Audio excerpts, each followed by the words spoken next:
There's something about a Minnesota autumn that always makes me pause. The world slows down, trees letting go of their golden leaves, the air sharpening with that gentle chill that seeps through the smallest cracks. That evening, as I pulled the thin curtains over my apartment window, I watched the leaves gather in messy little piles below the stoop, dancing in the wind. I remember thinking how odd it was that something as simple as quiet could become the entire shape of a life. I set my laptop aside, the screen still aglow with spreadsheets and unanswered work emails. My hands ached a little, maybe from typing, maybe from the cold. I reached for my mug, only to find the coffee inside had gone tepid. The clock above my stove blinked, reminding me it was already later than I'd meant to work. Still, there was a comfort in the solitude, in the steady routine of an evening spent alone. That's when my phone buzzed. A gentle vibration on the counter, insistent but not urgent, the kind of sound I never ignored, just in case. I glanced at the screen. Voicemail from Mom. The simple notification tugged at something old inside me. For a moment, I imagined her in the kitchen, hair up, sleeves rolled, humming quietly as she made apple pie, her specialty. That smell, sweet cinnamon, tart apples, the warmth of butter, used to mean safety. Now it was a memory both soft and sharp, a taste of belonging with a bite of longing underneath. I pressed play, letting my mother's voice fill the small kitchen. Hi, sweetheart, just checking in. Hope work wasn't too much today. We're planning Sunday dinner, nothing fancy, just the usual. Would be wonderful to see you. I'll save a slice of pie for you, promise. Love you. There was a gentle finality to her words, like she'd already assumed I'd say yes. Maybe she was right. Maybe that's what I'd always done. I found myself smiling, despite everything, at the warmth in her voice. But beneath that warmth, I heard the usual expectation, like a thread woven through every conversation. I knew the routine, how Sunday dinners were less about the food and more about showing up, about keeping peace, about being dependable. Before I could think much longer, another buzz, a text from Harper. Harper? Rough week, can I call you later? Harper. My younger sister. The one with the messy, brilliant energy that always seemed to both charm and exhaust everyone in our family. I typed back, of course, whenever, and left it at that. She was always running behind, always with another crisis. I'd lost count of the times I'd covered for her, picking up a forgotten prescription, helping Mom with chores, even smoothing over things with Dad after one of her spectacular late arrivals. It was just what I did. The night deepened, the quiet wrapping itself around my apartment. I poured the old coffee down the sink, replaced it with water, and settled onto the couch with my phone. I scrolled through our family group chat, the digital scrapbook of our lives. There were photos of Dad with his grill, Mom holding up burnt cookies with a triumphant grin, Harper at some city festival, hair streaked with temporary dye. My name wasn't in most of the photos, but it was there in the background, organizing, suggesting, reminding, holding things together like invisible thread. I started to notice the pattern even in the messages. Rowan, could you check on Grandpa this week? Hey Ro, can you pick up Harper after her shift? Don't forget the groceries on your way in, honey, thanks. There was never a moment when anyone asked if I needed anything. That realization wasn't sharp, just a low ache. I'd always prided myself on being steady, the reliable one. But as I reread old messages years worth, I felt the weight of how routine that role had become. It wasn't just about helping, it was about being expected to help, as though it was the very air I breathed. The lamp on my side table flickered. I pulled my knees up, letting the quiet fill the room.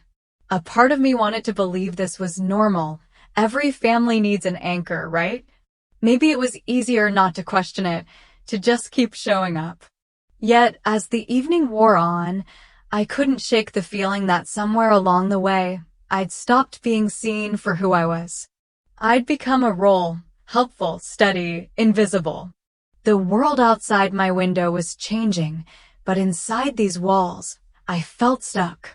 Just before I turned off my phone, I scrolled back to a message from Harper. It was months old, sent after I'd stayed up late helping her rewrite her resume and practice for a job interview she didn't even want. Harper, thanks for covering me again, Ro. I'd be lost without you. I read that line a few times, the words echoing in the quiet. It was meant as gratitude, I'm sure. But for the first time, it struck me as something else, a habit, a pattern, something unexamined. Covering for her wasn't a favor anymore. It was just what I did. And everyone had come to expect it, to the point that no one really noticed or asked if I was okay. My phone screen dimmed. The apartment felt especially still. I set the phone on the coffee table, staring at it as if it might answer the questions I couldn't ask out loud. When had I become the one everyone relied on, but no one truly saw? Outside, the wind picked up, scattering leaves in a golden flurry beneath the street lamp. I watched them swirl, untethered, and wondered, if I let go, even just a little, would anyone even notice? Family dinner always smelled like cinnamon and secrets. That was especially true in the Chandler house, where Maureen's apple pie was a fixture as much as the old family photos that lined the hallway. It was funny, no matter how many years passed, stepping into my childhood home felt like pulling on an old sweater, familiar, a little itchy, and always tight around the neck. The kitchen was already humming with activity when I arrived, autumn sun spilling through the windows. The table was set for 4, plates mismatched but well-loved, the centerpiece an aging bowl of apples that seemed more decorative than edible. The air was thick with the scent of butter and spice. I caught a glimpse of Maureen bustling about, her hands busy and her smile already in place. "Rowan." Just in time to help with the salad, she called, not looking up as she sliced cucumbers with mechanical precision. That was her way, a gentle command masked as hospitality. I slipped into the role easily, washing lettuce and setting out napkins. Harper was late, of course. Some things never changed. It took me back to another fall, my 10th birthday, when Harper had gotten the bicycle she'd begged for, painted in glittery blue with a bow. I remembered watching her pedal up and down the driveway, her laughter rising above the autumn wind. My own pile of gifts that year was practical: books, a warm coat, a box of colored pencils. Useful, my parents said. Thoughtful. At the time, I'd smiled, not knowing how deeply those small differences could echo. The door slammed, and Harper breezed in, cheeks flushed, hair tousled in a way that looked effortless. She flung her purse onto the entry bench and plopped herself at the table, exhaling dramatically. "I swear, this week has been impossible.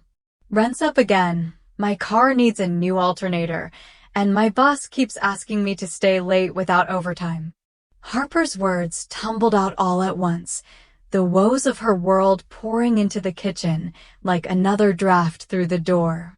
Maureen's response was instant. "Oh, honey, that's awful. Sit down, pie's nearly cool. We'll figure something out, won't we, Lester?" Lester, reading the newspaper at the end of the table, gave a grunt of agreement.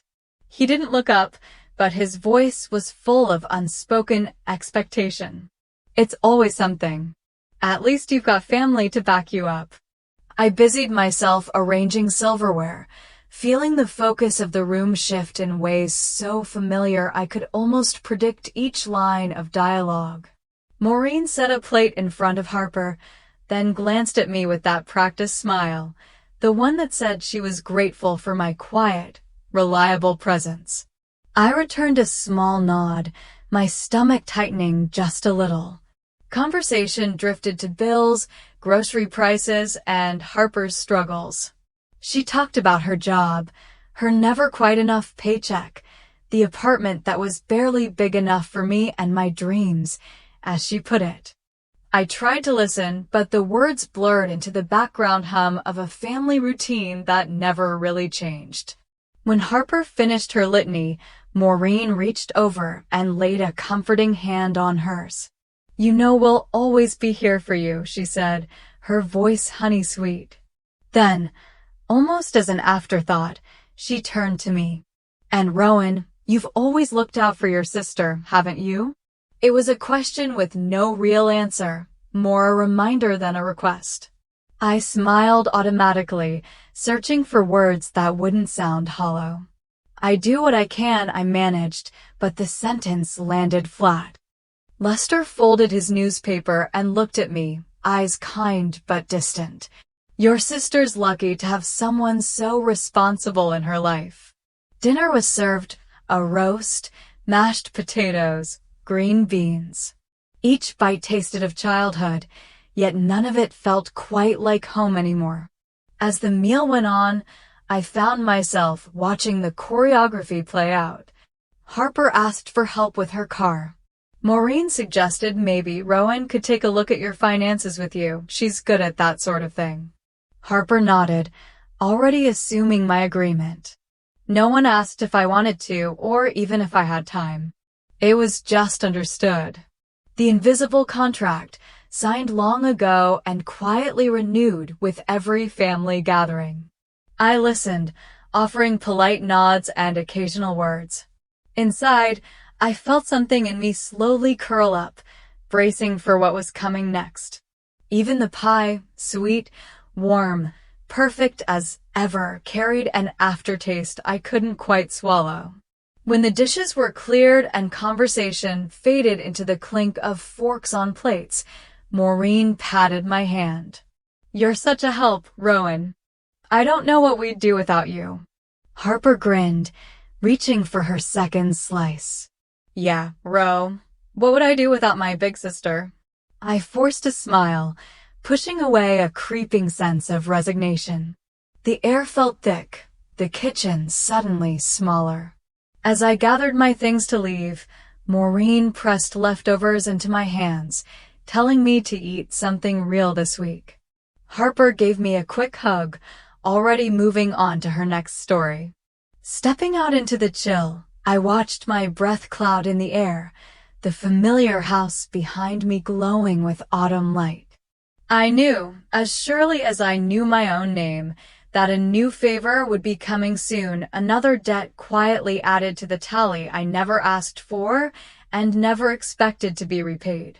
And as I walked to my car, pie balanced in one hand, I felt the invisible contract tighten around me, soft as a promise, heavy as a chain. Ordinary mornings rarely prepare you for the kind of phone call that changes your life. That day started like 100 others before it, key rattling in the office door, a blast of coffee from the communal pot, the hum of computers flickering to life. Autumn sunlight tried to warm the window ledge, but the air inside buzzed with deadlines and leftover weekend stories. I settled at my desk, still thinking about the family dinner, about the leftovers Maureen had insisted I take, and the string of "thanks again" Ro texts that blinked in from Harper late last night. Her voice echoed in my head. "Just one big break, Ro, that's all I need." Imagine, maybe someday I'll own a place, a real house, a new car, a fresh start. It was a dream I'd heard before, painted in new colors every few months, but always drifting just out of reach. My desk was a landscape of sticky notes, printed memos, and a collection of novelty pens that never seemed to work when I needed them. I'd barely opened my email when my phone rang, an unfamiliar number, flashing urgently. The kind of number you let go to voicemail unless something in your gut says otherwise. Rowan Chandler speaking, I answered, trying to sound more alert than I felt. A woman's voice, businesslike but not unkind. Miss Chandler, this is Denise from First Liberty Bank. I'm calling regarding your mortgage account. Just a quick verification. I nearly laughed. Sure, it was a scam. I'm sorry, but I don't have a mortgage with First Liberty. You must have the wrong person. There was a pause, a paper shuffle, the background hum of an office not unlike mine. The account lists your full name, date of birth, and social security number. The mortgage originated 3 years ago. The current outstanding balance is $523,000. I blinked, every muscle going rigid. That's not possible. I rent. I've never owned property. She didn't argue. Instead, she listed off details, my address, my birth date, digits of my social. All correct. My mind whirled, trying to land somewhere solid. Is there any chance someone in your family could have opened this in your name? The woman asked, gentle now, as if she'd been through this before. I forced myself to breathe. No one has my permission. There must be some mistake. She offered to send the loan documents for review. I scribbled her name, the case number, a flurry of words I couldn't process. My hands shook as I hung up. I was vaguely aware of the office around me, the clatter of keyboards, Dana's laughter from the break room, the faint aroma of burnt toast.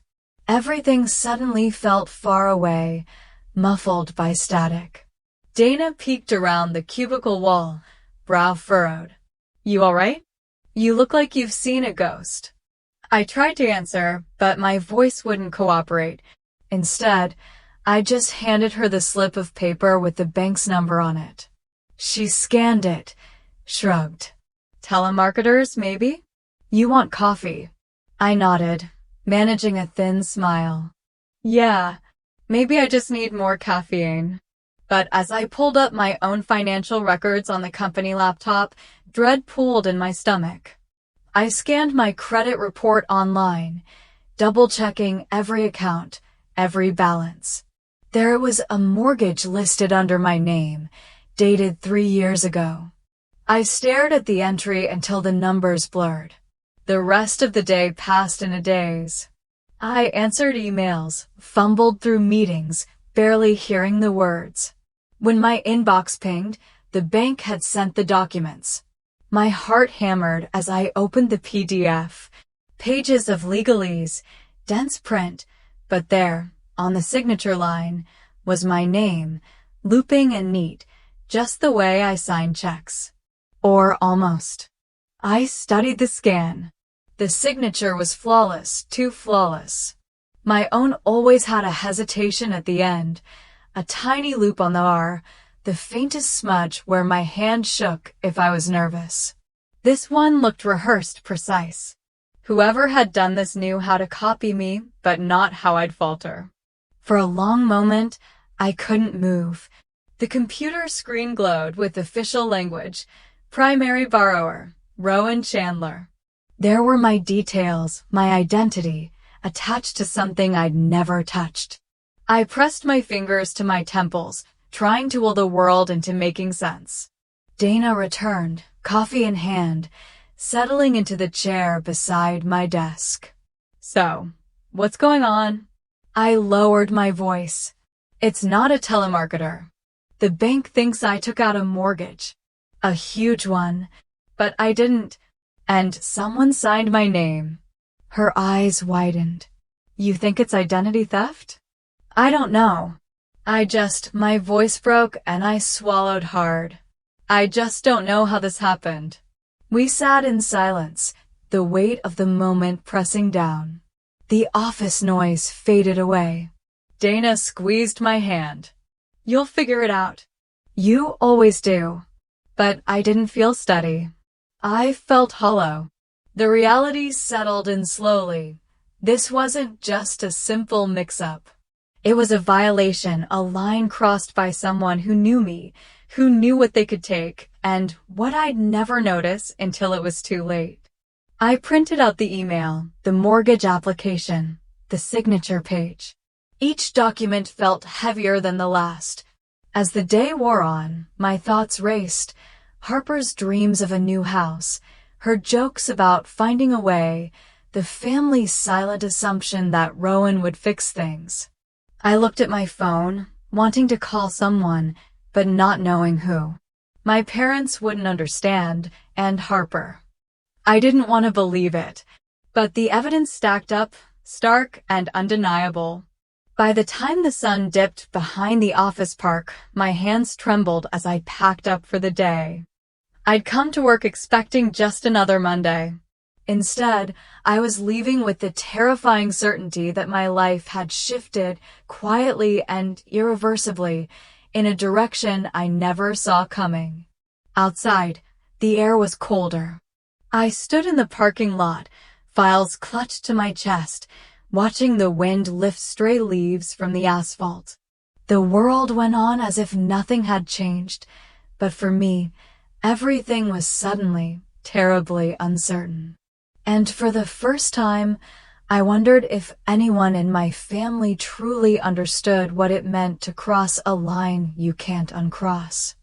I spent the evening rifling through every drawer, desperate for proof that this nightmare wasn't mine. My apartment, usually a tidy haven, soon became a graveyard of paper and old memories. The living room floor vanished beneath piles of folders, tax returns, faded pay stubs, insurance notices, receipts yellowed at the edges. On the table, a mug of tea had gone cold, untouched since sunset. My laptop glowed in the corner, open to a credit report I'd checked 3 times already, hoping the numbers would change. Denial is a stubborn companion. For hours, I moved through motions as if all this might be explained away, a data entry error, some bank confusion, maybe even a prank gone too far. Anything but what I feared most. With each piece of mail, every digital statement, the hope flickered a little less brightly. At some point, I found myself opening a shoebox of childhood keepsakes, the sort of sentimental junk you only hang on to because someone once said you'd miss it. There were birthday cards from Maureen with neat, looping script, a hand-drawn picture from Harper. Her stick figures always had wild, curly hair. I let my fingers drift over a faded envelope, my name printed in crayon. It took a moment to place the memory. Harper had once forged my signature on a school permission slip for a field trip. It seemed innocent back then, sisters covering for each other. I'd shrugged it off, not thinking much about how easy it had been for her to mimic my handwriting. But that feeling stuck with me now. If she could do it then, what stopped her, or anyone from doing it again, with stakes so much higher? My phone buzzed, a text from Dana. Dana, any news? Me, not yet. Still digging. Dana, don't let anyone make you doubt yourself. She added a heart emoji, light in the digital dark. For a moment, I felt both supported and painfully alone. Dana meant well, but she didn't know how strange it was to suspect your own family, to question memories that had always felt safe. I scrolled back through old messages with Mom and Harper, searching for anything that didn't fit. There were the usual check-ins, reminders about birthdays and holidays, Harper's scattered requests for help. Can you spot me till Friday? Can you pick me up after work? The background music of my life. Nothing suspicious, but then again, would there be? Family didn't confess in text messages. Midnight bled into morning as I worked my way through folders of official documents, loan statements, paychecks, leases. I tried to remember the last time I'd given anyone access to my information. I was careful, always had been. That was my role, after all, the reliable one, the steady hand. Somewhere between the old tax returns and a stack of utility bills, I found it, a letter from a year ago, buried in the wrong folder.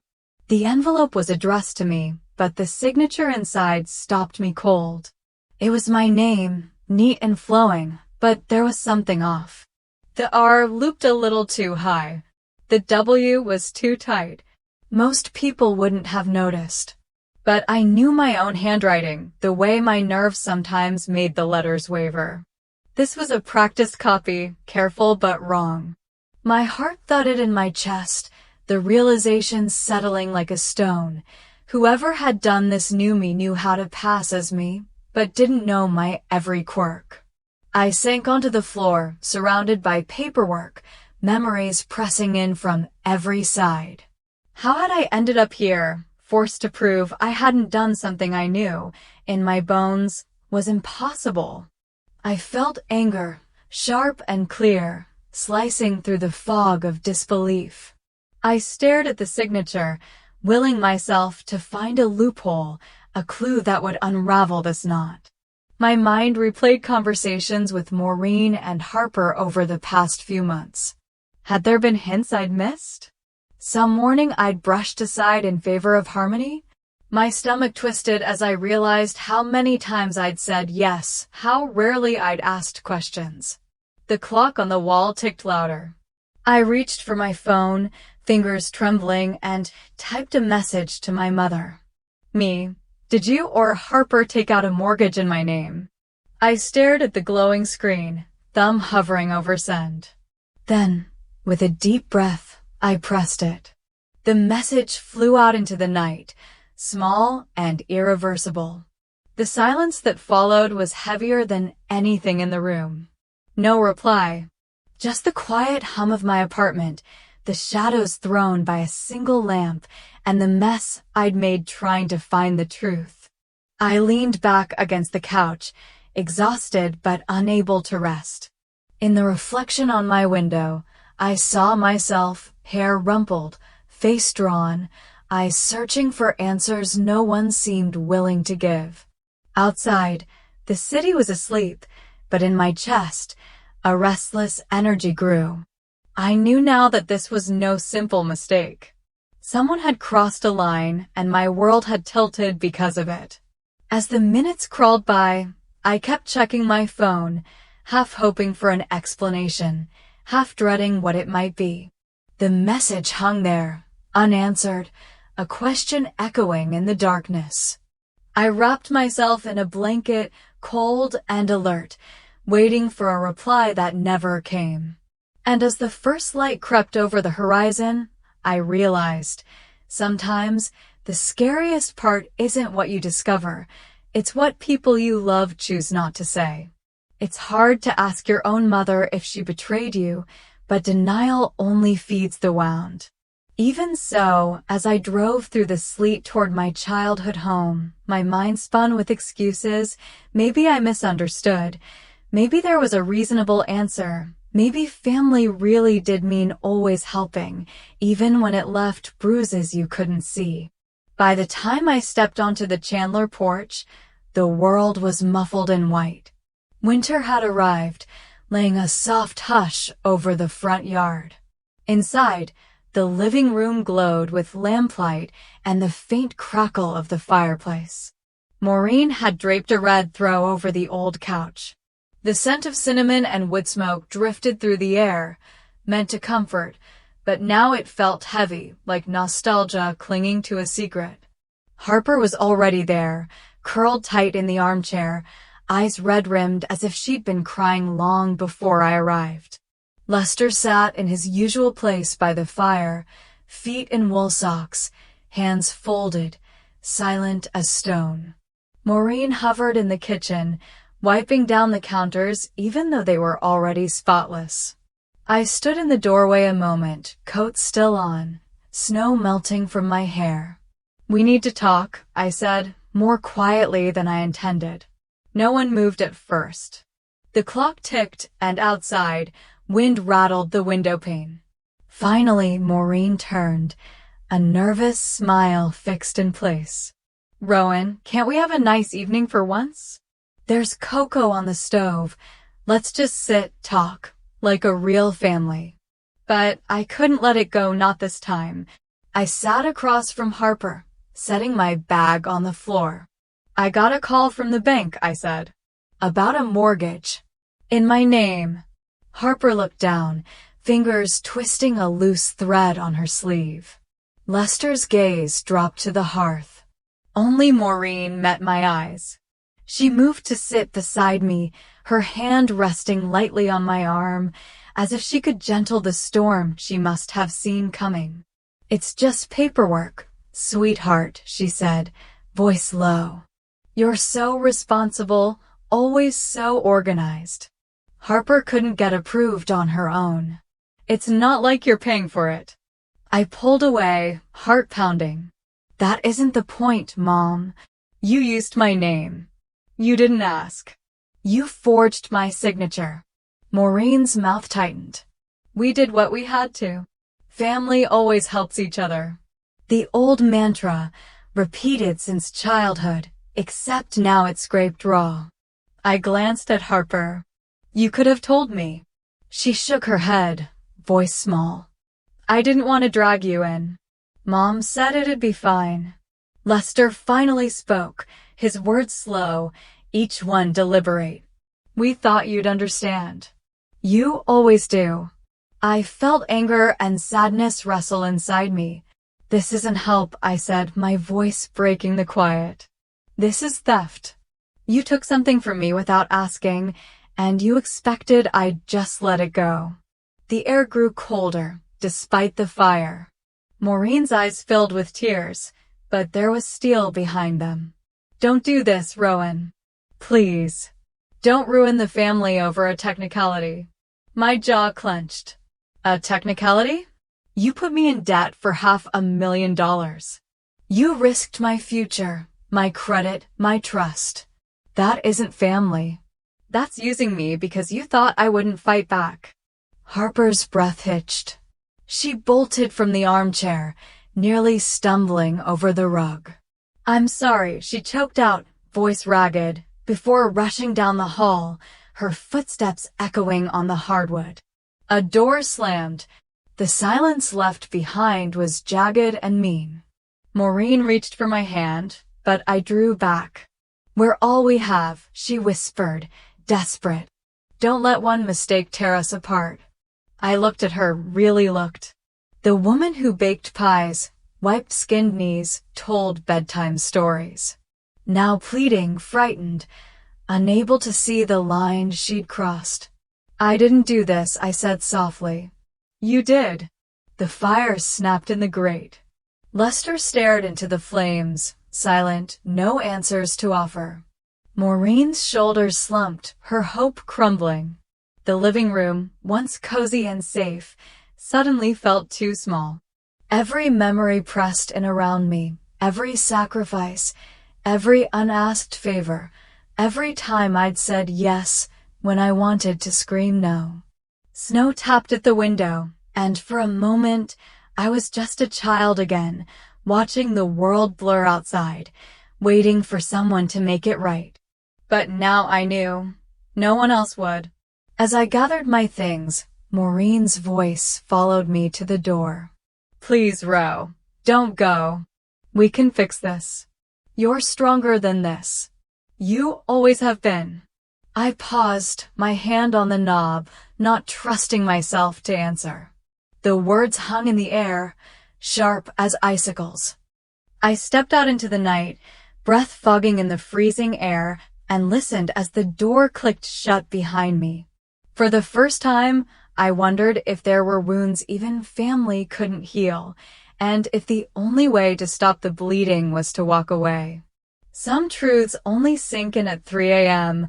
when silence is heavy and the world feels against you. I lay awake, watching faint patterns from the street lamp slide across my ceiling, the hush of falling snow outside broken only by the ticking of the radiator. The apartment was too quiet, too empty after all the words and tears that had filled my parents' living room just hours before. I kept replaying the scene in my mind.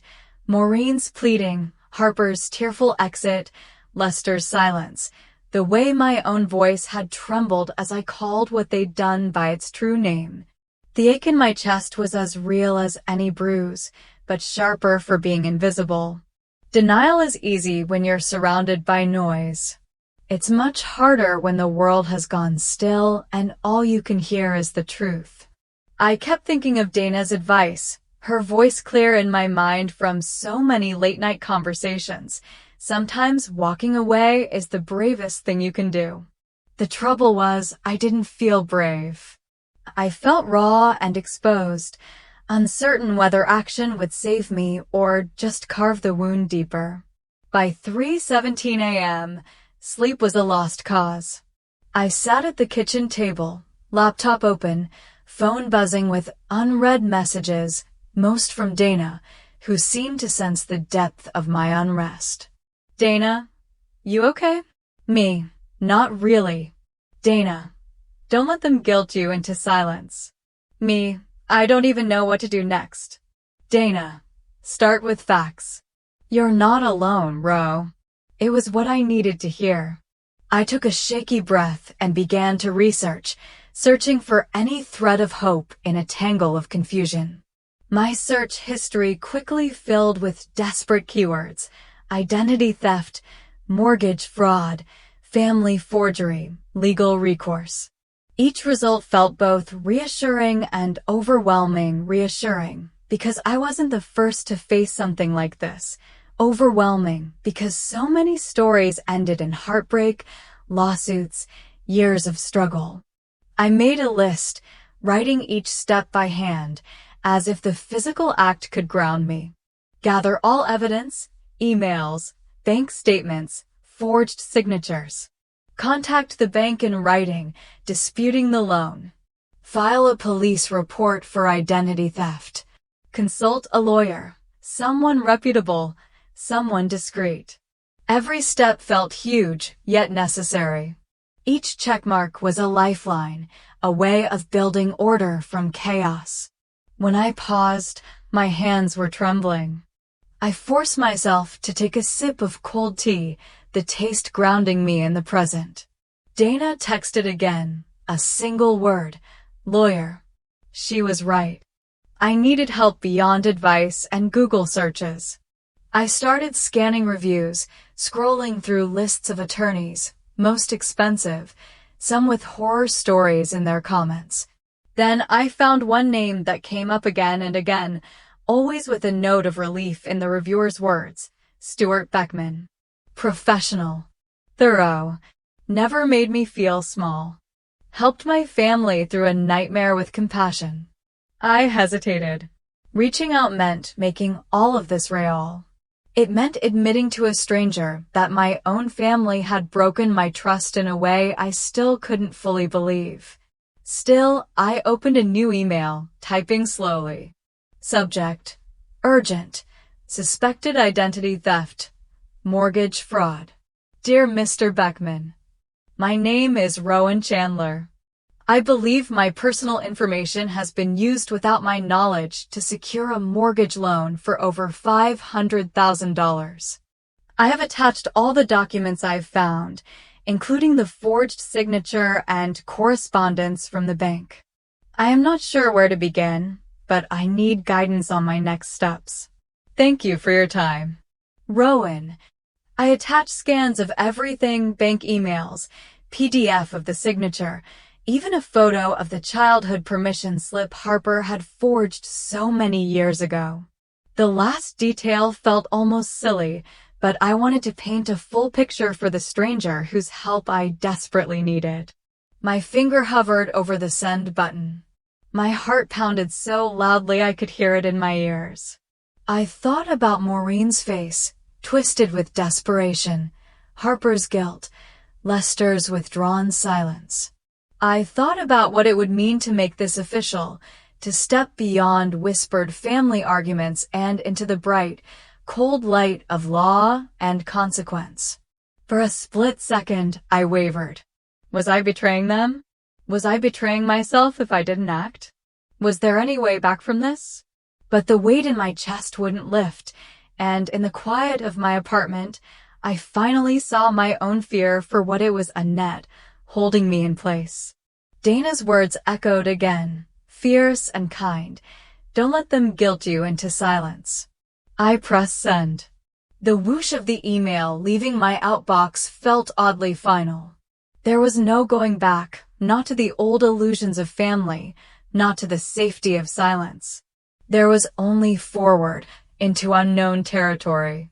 Outside, snow kept falling, soft and relentless.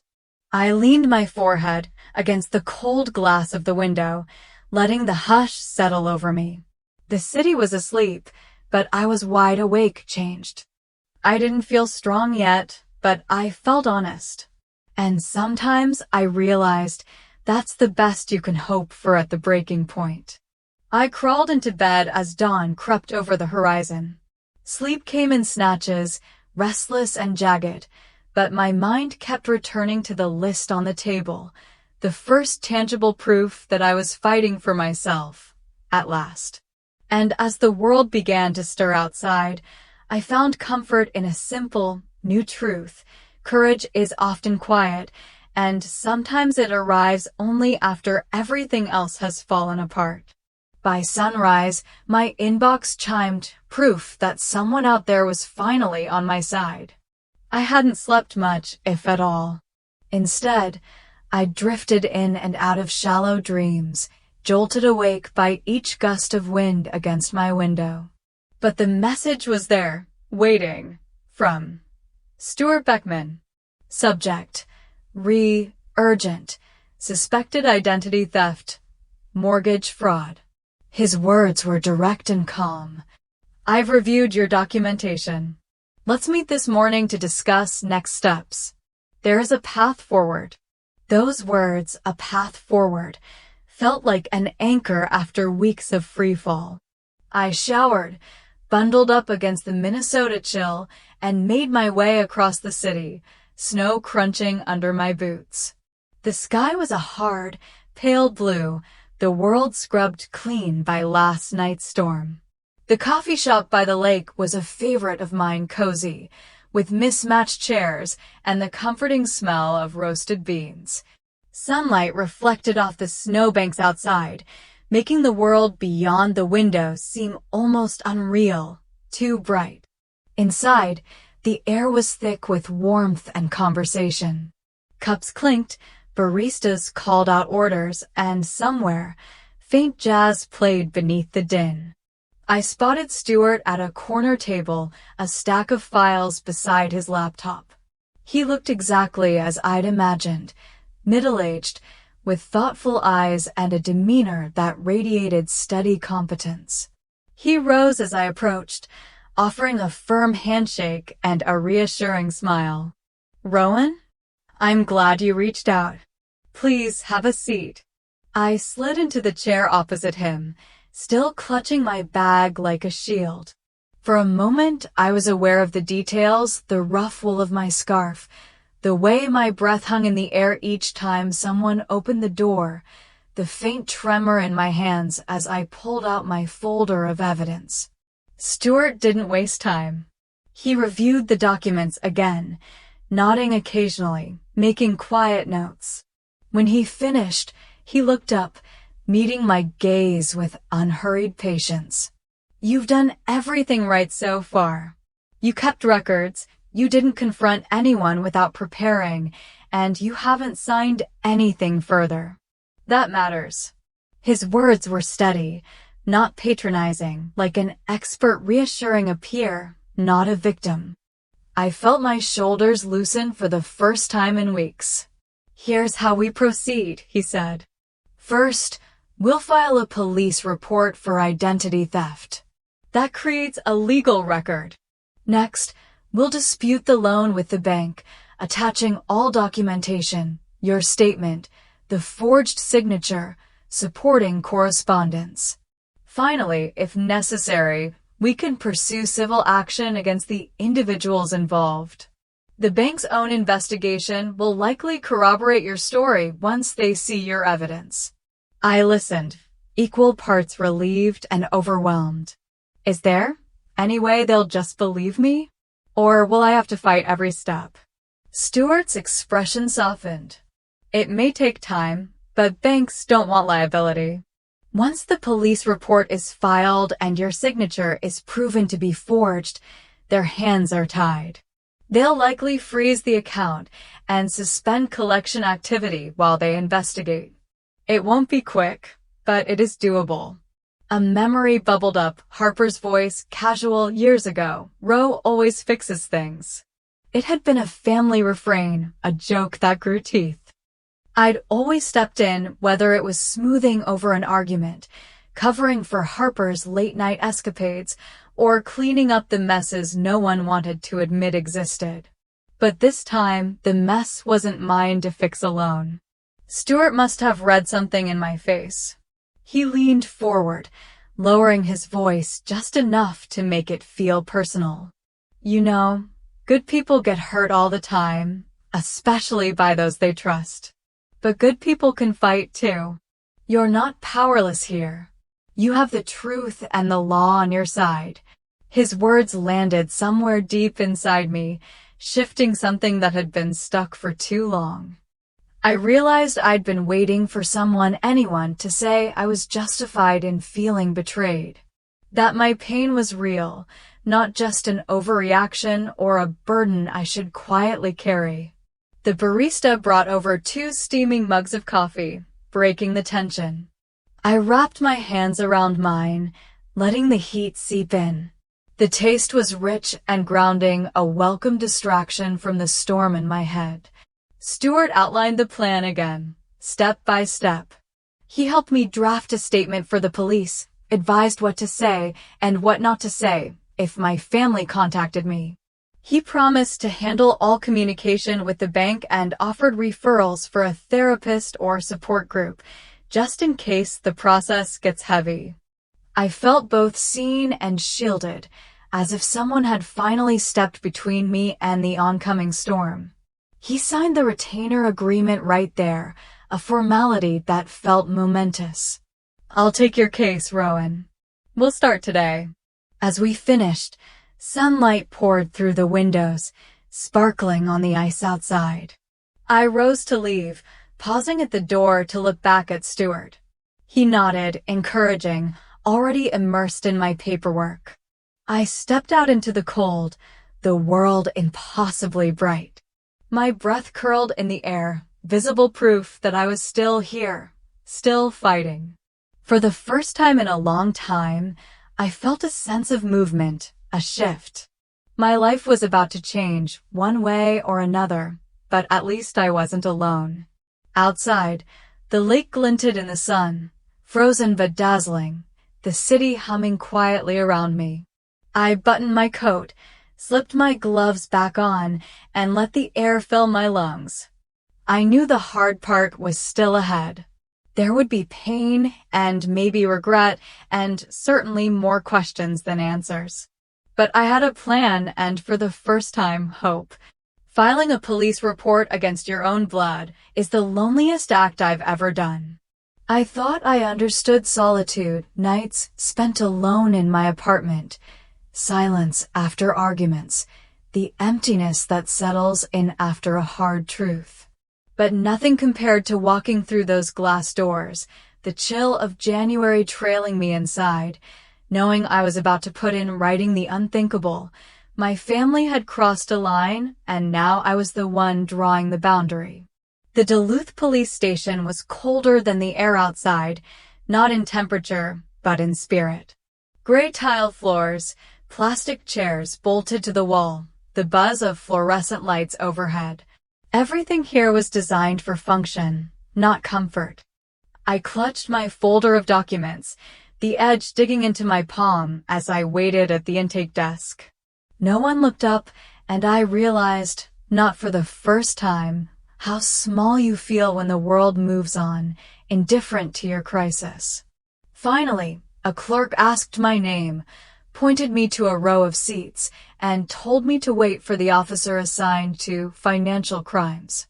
I sat, hands pressed between my knees, watching the clock tick, time stretching longer than I thought possible. I tried not to think about my family's motto, Chandlers stick together. It had echoed through every family event, every birthday toast, every moment one of us was in trouble. But what did it mean now that I was the one drawing the line? Did standing up for myself make me less of a Chandler, or was I the only one still holding on to what that should have meant? Sergeant Colton Mays arrived, a tall, broad-shouldered man with a kind face, younger than I expected. He shook my hand and led me into a small, windowless interview room. There was a notepad on the table, a digital recorder, and that persistent fluorescent hum. He gestured for me to sit. "You're Rowan Chandler?" I nodded, suddenly aware of my heartbeat, the folder growing heavier by the second. "Yes, I'm here to report identity theft. I have documentation. I think it was, well, I know it was my family." If he was surprised, he didn't show it. "Tell me everything from the beginning at your own pace." I started with the call from the bank, the disbelief that turned to dread, the evidence I'd gathered, the forged signature, the mortgage, the years of subtle favors and unspoken debts. Mays listened without interruption, sometimes nodding, occasionally scribbling a note. His face remained neutral, but his eyes, sharp and attentive, let me know he was really listening. I laid out the papers on the table, one by one, my hands steady even as my voice trembled. There was something clarifying about the process, each document a small act of reclamation. This was my life, my name, and I would fight for it. After I finished, Mace spoke gently. "I know this is difficult. Family cases always are. But you've done the right thing, Rowan. Filing a report isn't about punishment. It's about protecting yourself and letting the process work." He read through the documents, asked a few clarifying questions. Had I spoken to my family since discovering the fraud? Was there any threat or retaliation? I answered honestly, sparing no one, not even myself. He handed me an official packet to fill out, written statement, list of evidence, a waiver for the police to contact the bank. I wrote in careful, block letters, each word both confession and accusation. The final act was the signature, my own, shaky but true. "Your case number is here," Mace said, circling it in blue pen. "Keep this for your records. I'll be the primary contact moving forward. If anyone tries to intimidate or contact you about this, let me know." I nodded, trying to memorize every word.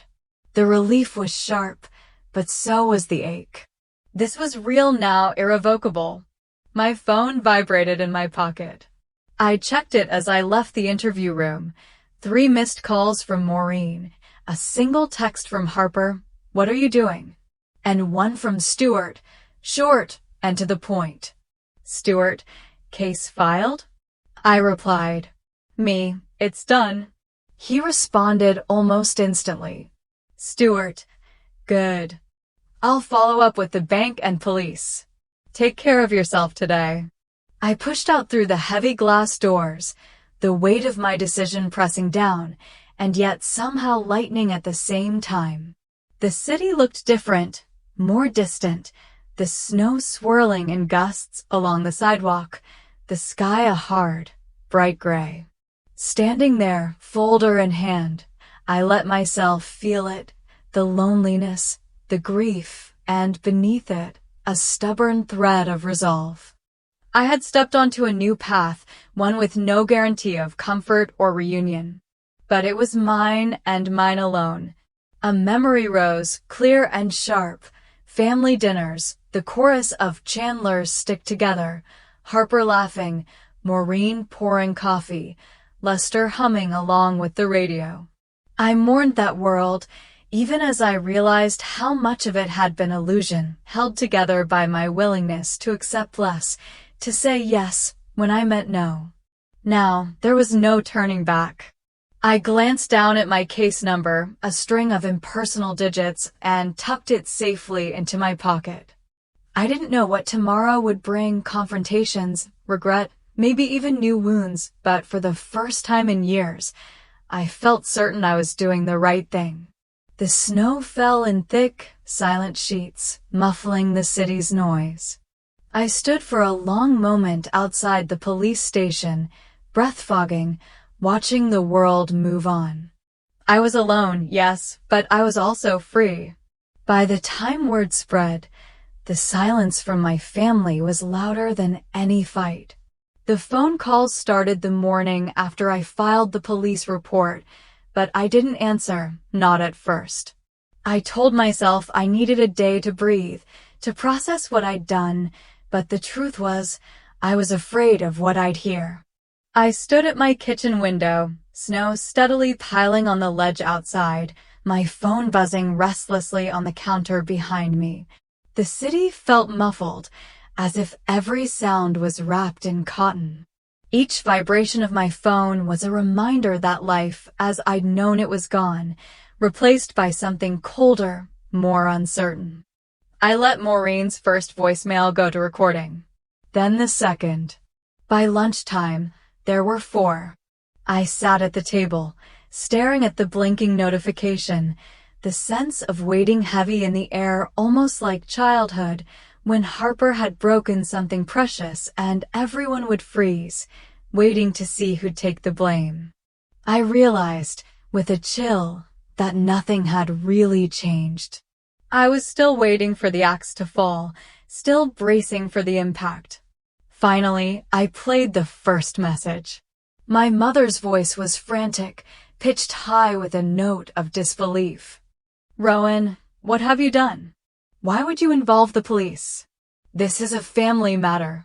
Please call me back. We need to talk about this, as a family." The second message was softer, pleading. "I know you're hurt, but this isn't the way. We can fix this, just talk to us. You're tearing us apart." By the third message, the tone shifted, hardening with accusation. "You don't understand what you've done, Rowan. You're going to ruin everything. For all of us. Is that really what you want?" I pressed delete. The words stung, but not as much as I'd expected. There was something freeing about refusing to be drawn back in, about letting her accusations fall into silence. Harper's texts were another storm, messages that pinged between apology and self-justification, as if she herself couldn't decide whether she was the victim or the perpetrator. "I didn't mean for it to go this far. I just needed a little help, Ro. I thought you'd understand." Then, later, "Why would you do this to Mom and Dad? Why would you do this to me?" Each message added another weight to my chest, but I refused to answer. There was nothing I could say that would be heard, nothing I could explain that would matter. The old patterns were so deeply ingrained. Harper the dreamer, Rowan the fixer, Maureen the mediator who never really saw me at all. As the hours stretched into days, the ripple effect spread further. My phone lit up with unfamiliar numbers, extended relatives, some I hadn't spoken to in years, some whose voices I barely remembered. Some called to blame me, their voices cold and clipped, insisting that family always comes first, and I had overreacted. "You didn't need to go that far, Rowan. We're family. Your mother's heart is breaking. Why would you do this?" Others were quieter, their support hidden in whispered calls at odd hours. "I just wanted to say, I get it. I've been there. You're not wrong, even if they can't admit it yet." A few friends dropped off the radar completely, unable or unwilling to pick sides. Even my neighbors, people who had always waved from the stoop or chatted in the laundry room, now nodded more stiffly, eyes darting away. It was a subtle chill, but a chill all the same, as if my story had become something to be whispered about, a lesson or a warning. Dana, though, remained a constant. She showed up that afternoon, cheeks red from the cold, a casserole in hand and a determined look on her face. She didn't ask if I wanted company. She just let herself in, set the food on the stove, and put the kettle on for tea. She sat across from me, hands wrapped around her mug, her gaze gentle but unwavering. "You don't have to go through this alone, you know," she said. "Not everyone's going to understand. But I do." I tried to thank her, but the words stuck in my throat. Instead, I let the warmth of her presence fill the apartment, the only warmth I'd felt since everything began to unravel. We ate in silence for a while, broken only by the clink of forks on plates and the occasional hum of the heater as it fought back the winter air. Later, Dana helped me gather the courage to listen to the last voicemail from Maureen. I pressed play, bracing myself. "You've torn this family apart, Rowan. I hope you're happy. I hope it was worth it." I didn't let myself dwell. I deleted the message, feeling a weight lift, replaced by a new, unfamiliar ache, a kind of mourning, not just for my family, but for the person I'd been before I learned how far they'd go to protect themselves at my expense. When the dishes were done and the night had settled in, Dana reached over and squeezed my hand. "Do you regret it?" she asked softly, her voice steady but not unkind. I looked down at my hands that had cleaned up after Harper, that had signed birthday cards and paid bills, that had done everything to hold a family together that didn't want to be held. I thought about all the years I'd spent making myself smaller, easier to ignore. I didn't know how to answer Dana's question. Not yet. "I'm not sure," I finally said, my voice low. "Ask me again tomorrow." We sat there, two friends against the cold, as the snow kept falling outside. For the first time, I understood that regret isn't a yes or no question. It's something you live with day by day until the ache becomes just another part of who you are. Somewhere in the distance, a siren wailed, and I thought about how quickly life could change, how fragile and loud and silent a family's love could be, all at once. I thought about the empty space at the center of my life where certainty used to live. And I realized, with a strange sort of relief, that I'd rather live with uncertainty than go back to pretending everything was fine. It's funny how people choose sides when a family falls apart. Some offer casseroles, others just shut their doors. That winter, the world outside my window felt smaller, closer, and somehow more uncertain. Duluth was the kind of place where everyone knew your best and worst days, and no secret stayed buried for long. I didn't think of myself as newsworthy, but suddenly, everywhere I went, I caught whispers and sideways glances, as if I'd grown a second head. Grocery shopping used to be a chore, not a trial. But as I pushed my cart down the produce aisle, I could feel the eyes on me. Mrs. O'Leary, who always used to ask after my work, turned away, pretending to be fascinated by the cucumbers. 2 aisles over, I overheard a snippet, and to do that to her own sister? I never would have believed it. Someone coughed, as if to warn the speaker I was nearby. At the checkout, Mrs. Winters, my neighbor since childhood, stepped up behind me. She was always a sharp judge of people, but her blue eyes held nothing but warmth as she handed me a coupon for apples. "Don't mind them, honey. In a small town, everyone knows your best and worst days. That's just the way it is. But standing up for yourself isn't a sin." She pressed a warm pie into my hands and patted my arm. I nearly cried from the simple kindness of it. Church potlucks were trickier. I'd grown up in those folding chairs, eating meatloaf and sweet rolls with the same families year after year. Now, the friendly chatter seemed to falter when I approached. Mrs. McCall looked away as I greeted her, and even the pastor, who'd blessed my high school graduation, seemed uncertain how to approach me. It wasn't outright hostility, more like a discomfort, as if no one wanted to be caught taking sides. Dana, as always, was my anchor. One afternoon, we sat together in the corner of the local coffee shop, mugs steaming between us. The bell above the door jingled with each new customer, but the friendly nods I once took for granted were replaced by polite, careful half-smiles or outright avoidance. "People love a good scandal," Dana said gently, stirring cream into her coffee. "But you'll notice something. The ones who matter, the ones who know what's right, they're not the ones gossiping." I nodded, wishing I could believe it completely. "It just hurts. I thought people would see I didn't have a choice." Dana shrugged, her expression kind. "Most folks don't want to look too closely. It's easier to blame you for rocking the boat than to face what your family did. But you didn't do this to them, they did it to you." As we spoke, I saw familiar faces come and go, friends of my parents, old classmates, people I'd shared childhood summers and county fairs with. Some looked away, uncomfortable. Others nodded shyly, almost apologetically. I felt exposed, a living reminder of things better left unsaid. But there were bright spots too, unexpected kindnesses that caught me off guard. Mrs. Winters dropped by with more pie, her visits a gentle reminder that not everyone believed the worst. A coworker, whom I'd barely spoken to outside of work, left a card on my desk, no message, just a simple "thinking of you." The mailman lingered an extra moment, squeezing my shoulder as he handed over a stack of bills. One morning, as I pinned a flyer for the food drive to the community notice board, an old friend from high school stopped beside me.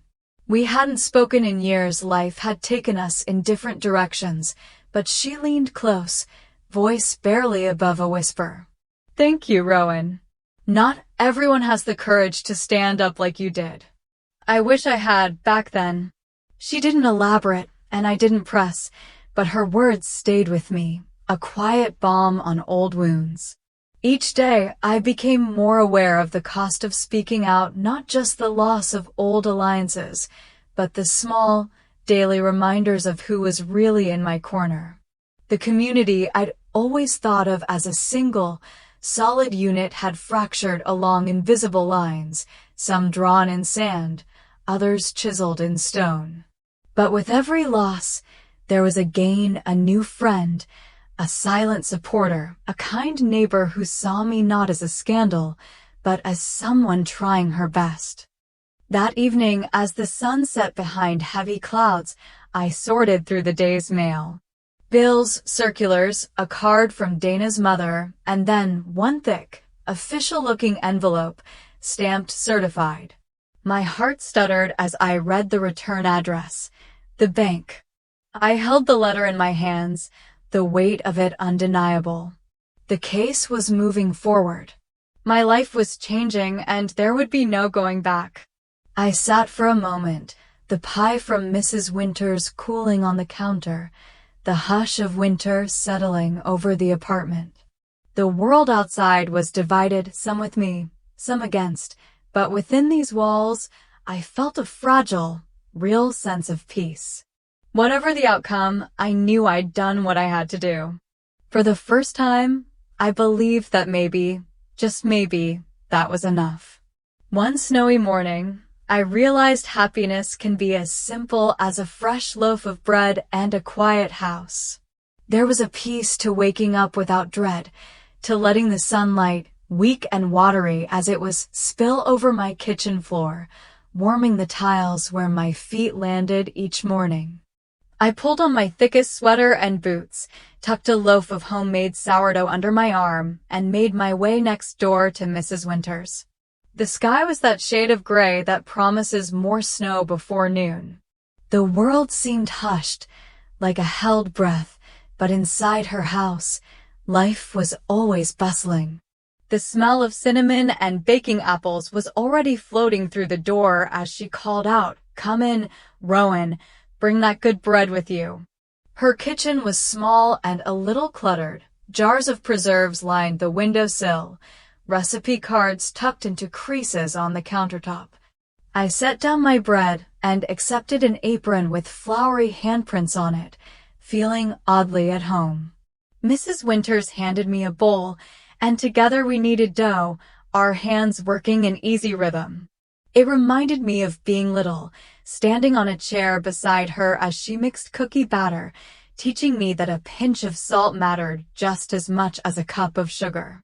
As we worked, she shared stories of winters when the pipes froze, of neighbors who came and went, of her late husband's legendary Sunday roasts.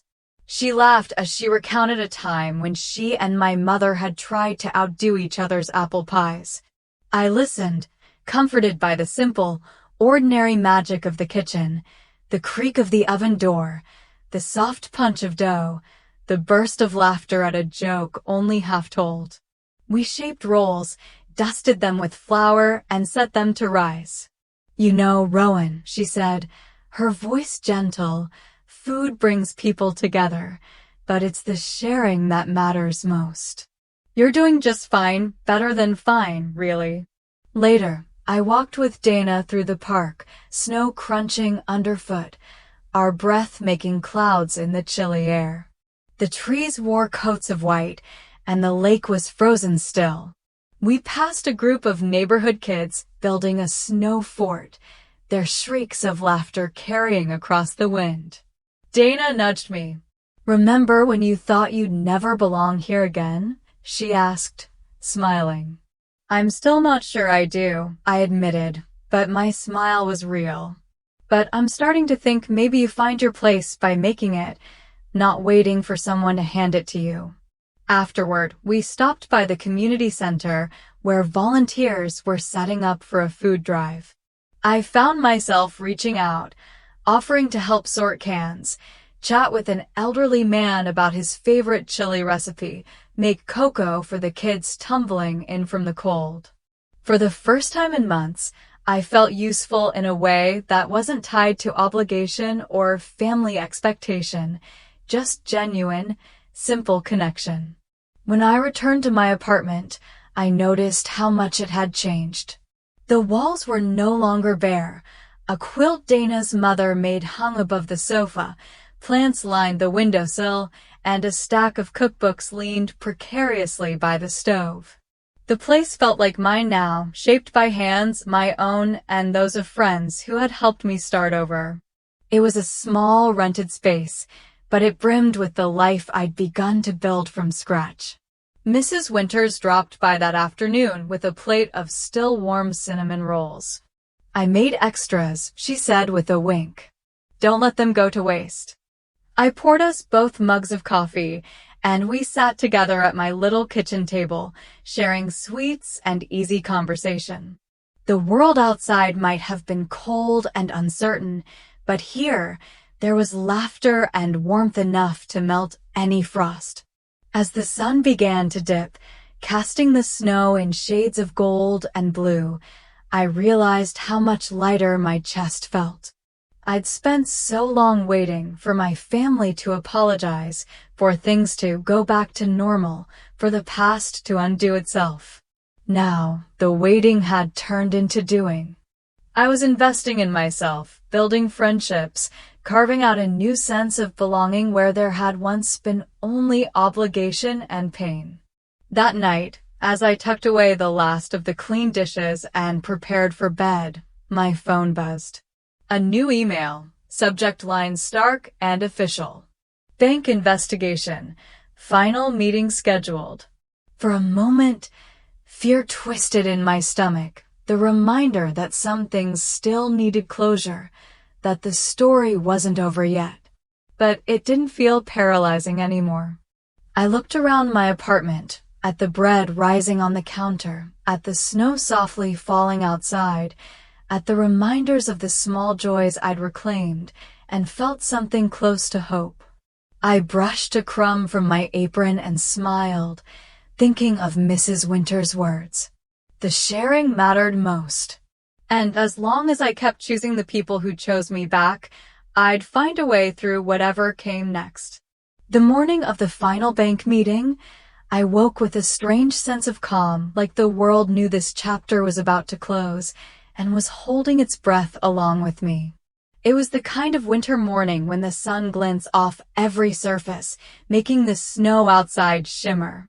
I brewed coffee, watched the steam curl upward, and remembered the fear that used to knot my stomach with every unknown phone call. Today, the fear had loosened its grip. I wasn't sure what came next, but I knew this. Whatever it was, I'd meet it on my own 2 feet. Stuart picked me up at 9 sharp. He was as calm as always, his briefcase a solid weight between us in the car.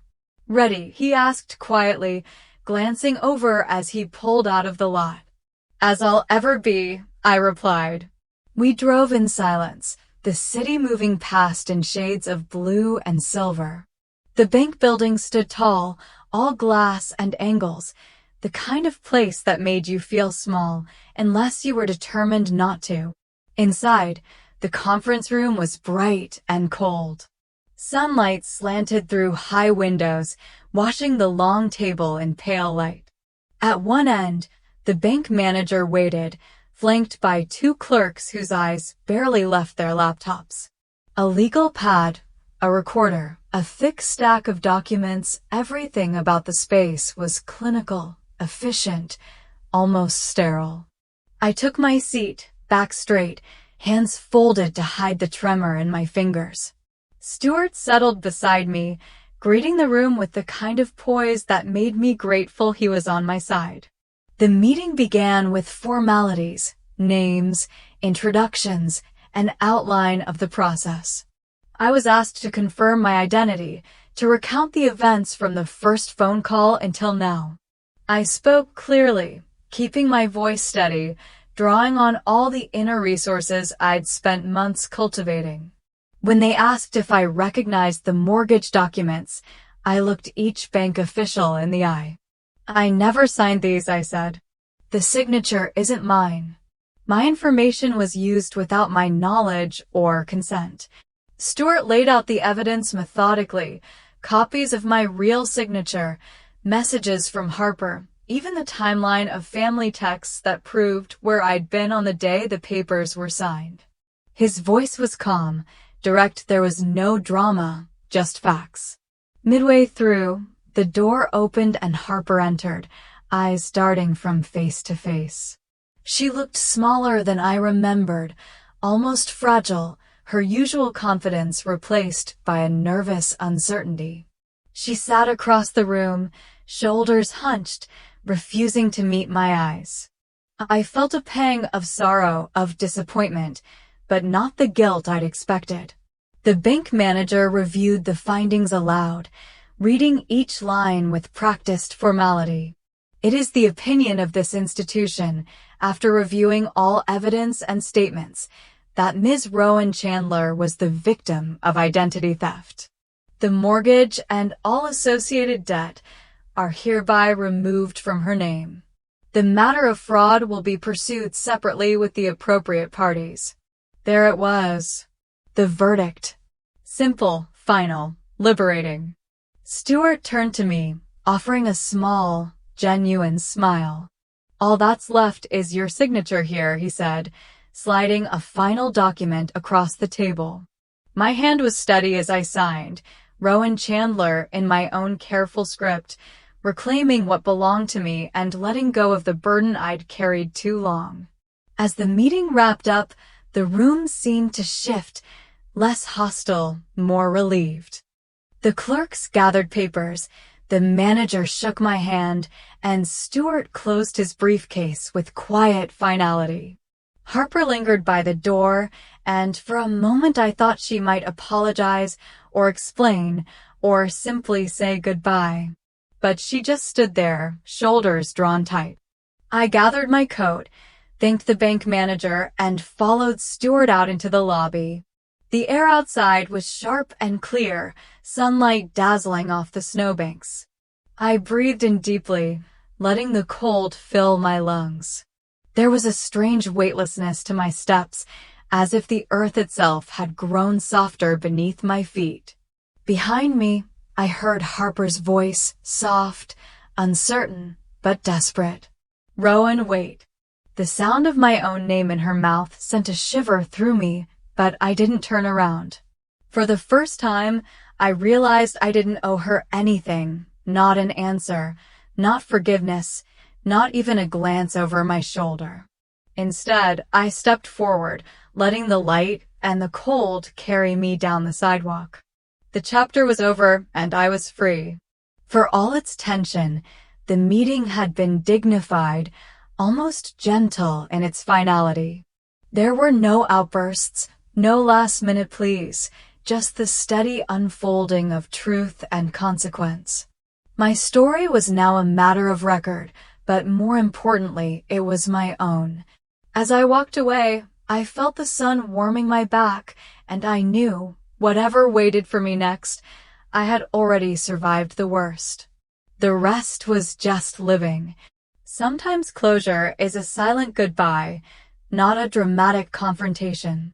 The morning I went back to the Chandler house, snow was melting off the eaves, sending drops of water trickling down the windows like tears no one would claim.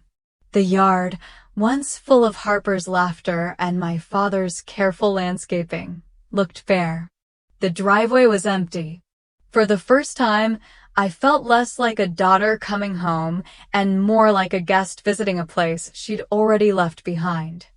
I parked by the mailbox, hands resting on the wheel for a long moment, letting myself remember. As a child, I'd watch from the window for my parents' headlights, inventing stories about where they'd gone, imagining that home was the safest, happiest place in the world. Now, all I felt was the hush of what had been lost. Inside, the house was quieter than I'd ever known it. Sunlight fell across the faded rug in the living room. The photos on the walls looked a little out of place. My high school graduation, Harper's birthday parties, Maureen and Lester smiling as if they'd never raised their voices. The kitchen still smelled faintly of apples and cinnamon, though no pie baked in the oven. Everything seemed smaller, worn around the edges. Even the voices, when they came, seemed hushed. Maureen stood in the hallway, clutching a handkerchief, her face blotchy from tears she refused to let fall in front of me. "Rowan," she started, her voice thin. "Please. This can't be how it ends. You're my daughter. We're family. We made mistakes, but you belong here." I set my keys on the counter and shook my head gently. "I'll always love you, Mom. But loving you doesn't mean I have to let you hurt me again.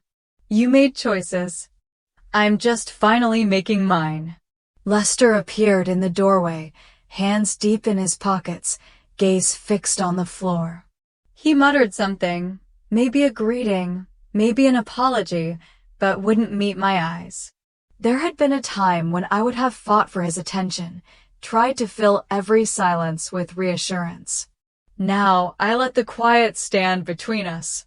Some distances can't be crossed in a day or a lifetime. Harper came down the stairs, moving slowly, her eyes rimmed red. "I'm sorry, Ro," she whispered, arms wrapped around herself. "I really am. But things got so complicated. I needed help."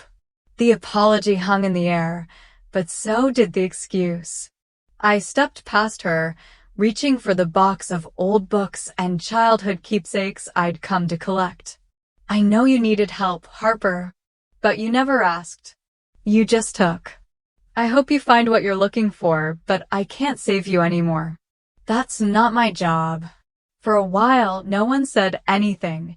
The only sound was the ticking of the hallway clock, counting out seconds like slow drops of rain. I filled my box with pieces of a girl I no longer was, a faded diary, a scarf my grandmother knit, letters from friends long gone. With each item, I felt lighter, as if packing away not just memories, but also the last of the burdens I'd carried for so long. Before I left, I sat at the old kitchen table and wrote a short note on a torn piece of paper. I love you.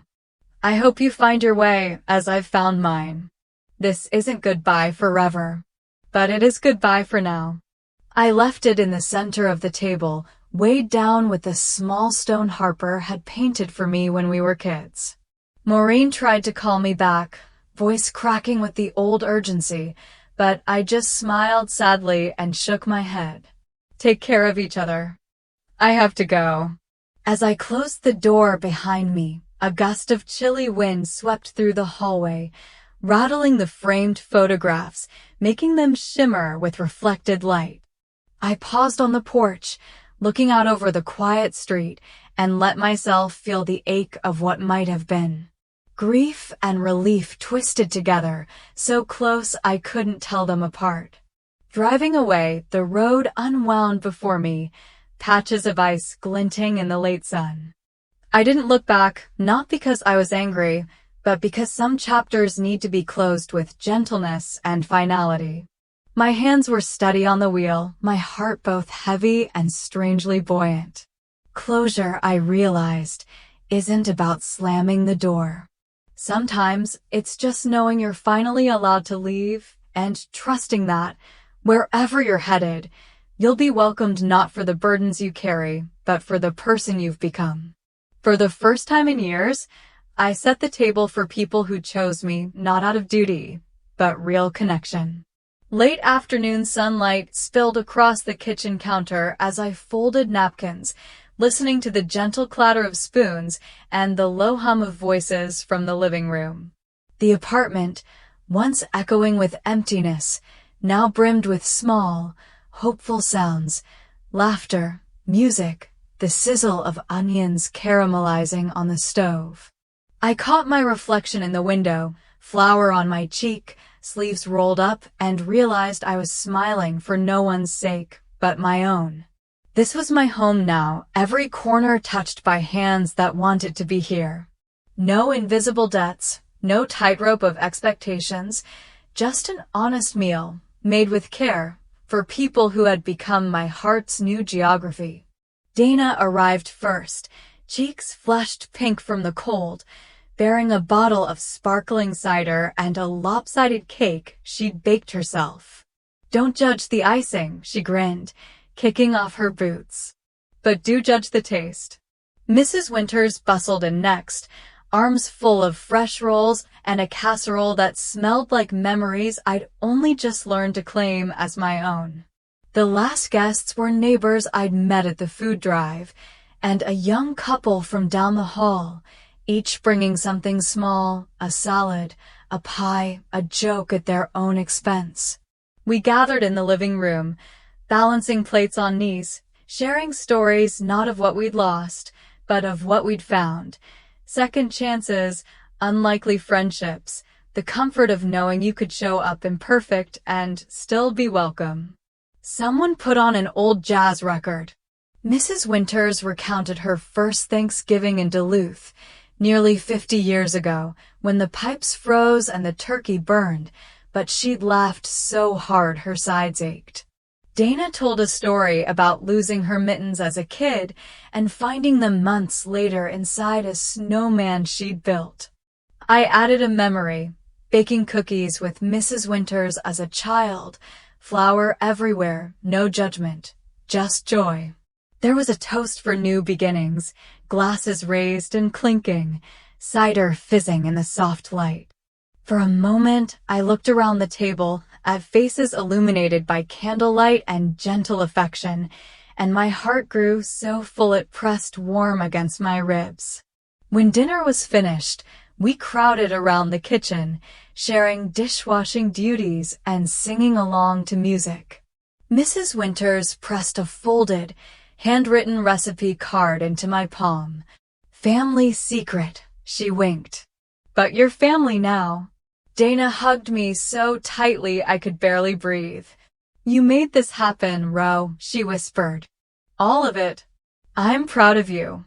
It wasn't the grand, orchestrated holidays of my childhood, the ones where everything looked perfect but felt fragile. This was better. Mismatched chairs, food that ran out too soon, laughter that ran late into the night, the kind of togetherness that asked nothing but presence. We played cards, argued over rules, ate too many slices of cake, and let the hours slip by in a haze of satisfaction and comfort. As the evening drew to a close and guests bundled up to leave, Dana lingered in the doorway. "Next week, my place. I'll try not to burn the lasagna." We both laughed, and I realized I was already looking forward to it, not out of obligation, but honest anticipation.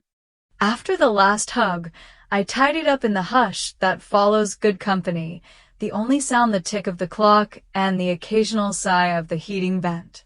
I poured myself a cup of tea, took out my journal, and sat by the window where moonlight dappled the snow outside. For years, I had written in this notebook searching for answers, begging for closure, documenting grief. Tonight, my pen moved more easily.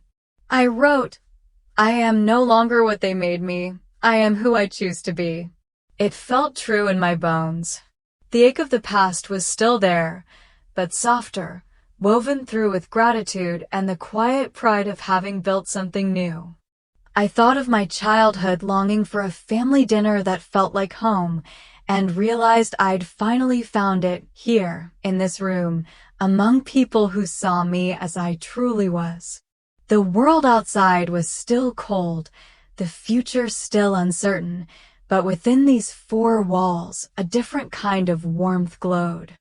I had found healing not in a single moment of forgiveness or reconciliation, but in the slow, steady accumulation of small joys, honest work, shared laughter, and the courage to keep opening my door. For the first time, I went to bed content, not because I'd been accepted by blood, but because I had chosen, and been chosen in return. This was my new tradition, my new family, and my new beginning. Spring sunlight poured through my window, gold and forgiving, as I cradled a warm mug of coffee and breathed in the scent of a new beginning. Outside, birds argued cheerfully in the budding trees, and the air was laced with promise, the kind that comes after a long winter when everything that survived feels softer, but stronger, too. I sat at my little kitchen table, tracing the rim of my favorite mug with one finger, letting the quiet seep into my bones. There was no anxious weight in my chest, no dull ache of waiting for a shoe to drop. Just peace, a peace I'd earned, not inherited. I looked at my own reflection in the window and, for once, felt no urge to turn away. I saw not someone invisible or used up, but a woman at ease with herself and the world she'd built. The morning unfolded gently. I wrote a thank you letter to Stuart Beckman, nothing dramatic, just a simple note, letting him know how much his guidance had meant. I tucked it into an envelope, smiling at the neatness of my handwriting, the steadiness of my hand. On the counter, a flyer for the upcoming community block party caught my eye. Live music, local food, neighbors welcome. I pinned it to the fridge, already thinking of what dish I might bring. As the clock nudged mid-morning, Dana arrived with a knock and a wide grin, balancing 2 cinnamon rolls in a paper bag. "Peace offering," she announced, plopping them down on the table.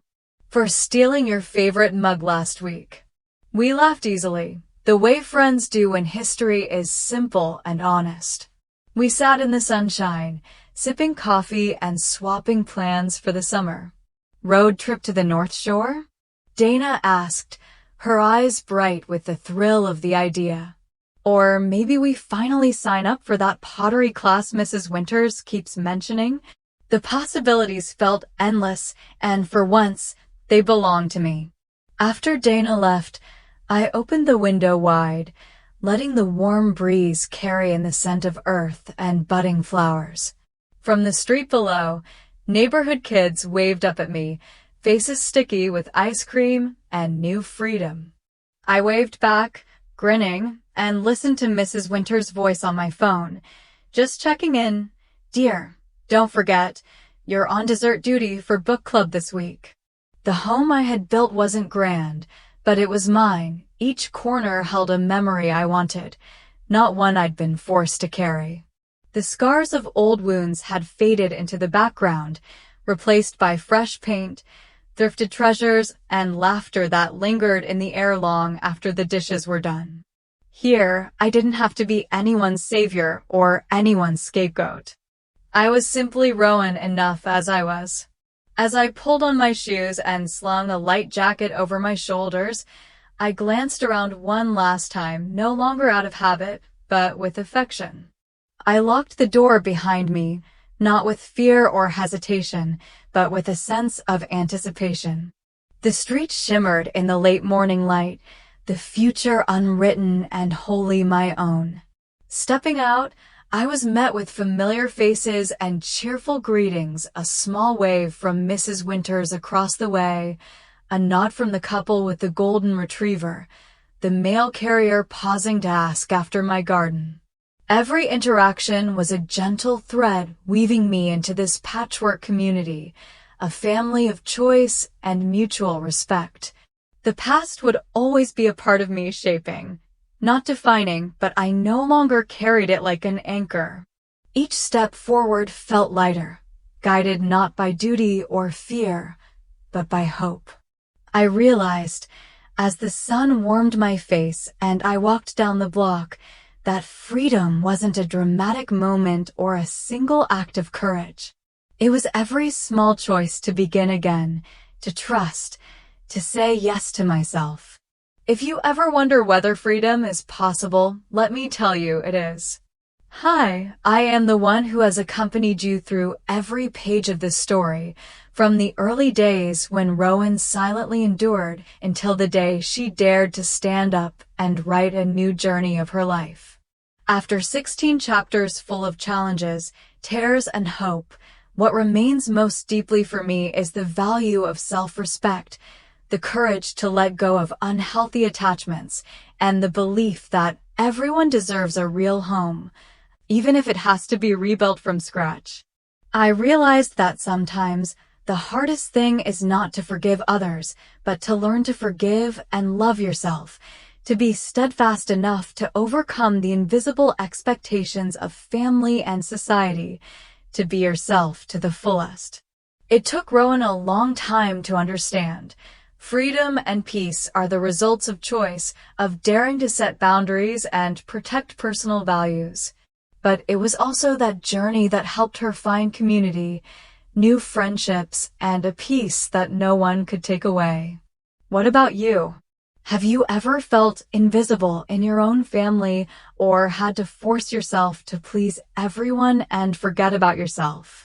If you have experienced that feeling or have a personal lesson to share, please leave a comment below. I really want to hear your story. If this story has touched your emotions, leave comment number 1 or share the name of the place where you live. Who knows, through sharing, we might find a little more empathy, a companion in this big world.